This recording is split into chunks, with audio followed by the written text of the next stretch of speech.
patuloy tayong nasa Kwaresma, no? Itong 40 araw na paghahanda at napakagandang paalala na naman sa atin yung ating ebanghelyo tungkol sa sino ang dakila, no? Who is the greatest? We all want to be great, no? We want to be number one, lagi na una, no? Ito yung tawag ng kamunduhan, pero hindi naman ito ang tawag kung paano tayo nilikha ng Diyos. We were made not to be number one. We were not made to be great in the eyes of the world. We were asked to be great in the eyes of God. That is what truly matters.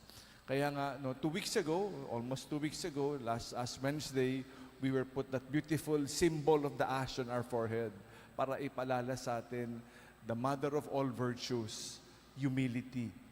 Humus, lupa, no? Yung abo na nasa ating nasa ating mga noo is a very wonderful example. Wala tayong pwedeng ipagmalaki, lahat tayo ay abo lamang at sa abo na babalik. No? We are ash and to us we shall return. How tempting it is to fall into the trap. The source of all our sins is yung number one ugat niyan ay pride. No? Pride. No? My way ng my way. It is only the mother of all virtues that can overcome it, humility. Kaya nga, binanggit sa atin sa Ebanghelyo, whoever wishes to be first among you must be your servant. No?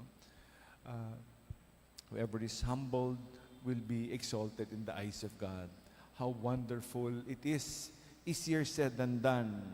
Pero that is how we were created by the Creator.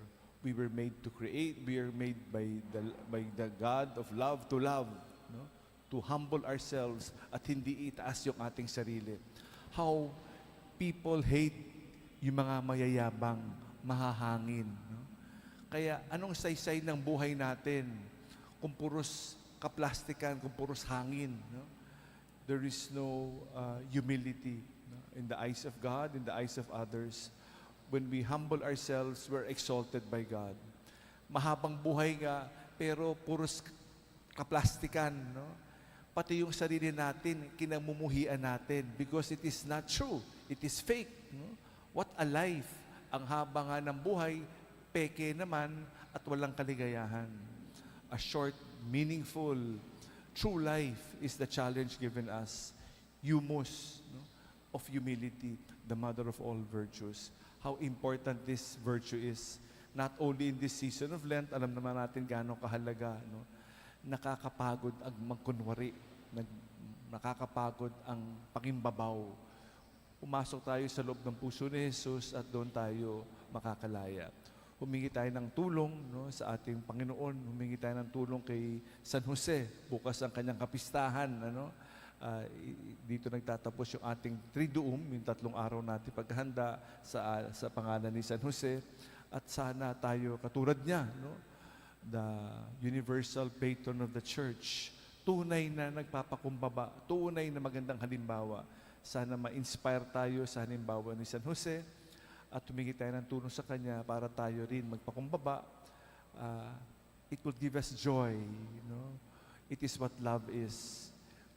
Sige, mauna na, no? Mauna na, no? Hindi ang sarili lagi inuuna. Hindi madali, pero sa grasya ng Panginoon, ito ay posible.